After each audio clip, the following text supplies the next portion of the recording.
Hello friends, బాగున్నారా? ఈరోజు Sunday special మా ఇంట్లో పారం కోడి వండాము. చూడండి ఫ్రెండ్స్, అది ఎలా చేస్తారో. ఫ్రెండ్స్, ఫస్ట్ టైం నా వీడియో చూస్తే కనుక సబ్స్క్రైబ్ చేసుకోండి, లైక్ చేయండి, షేర్ చేయండి. ఫ్రెండ్స్, వీడియో చూస్తున్నారు కానీ లైక్ చేయట్లేదు, ప్లీజ్ ఫ్రెండ్స్. చూడండి, దీన్ని శుభ్రంగా 2-3 సార్లు కడిగేసి దీన్ని బాయిల్ చేయాలి కాబట్టి మిరియాలు, లవంగా, పలవాకు, కొంచెం పసుపు, ఉప్పు వేసి 2-3 విజిల్ వచ్చే వరకు ఉడకనివ్వాలి. ఫ్రెండ్స్, చూడండి, చక్క కలిపేసి పొయ్యి వెలిగించి కుక్కర్ పెడదాం. ఈలోపు అల్లం, వెల్లుల్లిపాయ, వెండి కొబ్బరి విజిల్ అయిపోయింది. ఫ్రెండ్స్, పొయ్యి కట్టేసి ఈలోపు ధనియాలు, చెక్క, లవంగా అన్నీ మిక్సీ పెట్టి పక్కన పెట్టుకోవాలి.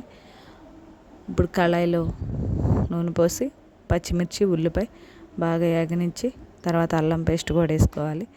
అల్లం పేస్ట్ పచ్చివాసన పోయే వరకు వేగనివ్వాలి. తర్వాత పసుపు వేసి ఈ చికెన్ ముక్కలు ఉడకబెట్టినవి ఉన్నాయి కదా, అవి కూడా వేసి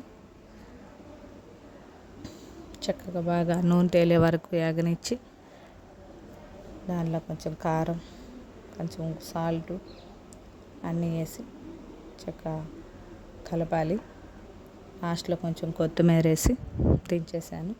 చూడండి ఫ్రెండ్స్, వేడి వేడి అన్నం, చికెన్ కర్రీ, టమాటా రసం 3 చేశాను. కానీ ఫ్రెండ్స్, చాలా అంటే చాలా బాగుంది. చాలా వరకు ఈ పారం కూడా అంటే ఇష్టపడరు, కానీ చాలా బాగుంటుంది. మీరు కూడా ట్రై చేయండి ఫ్రెండ్స్.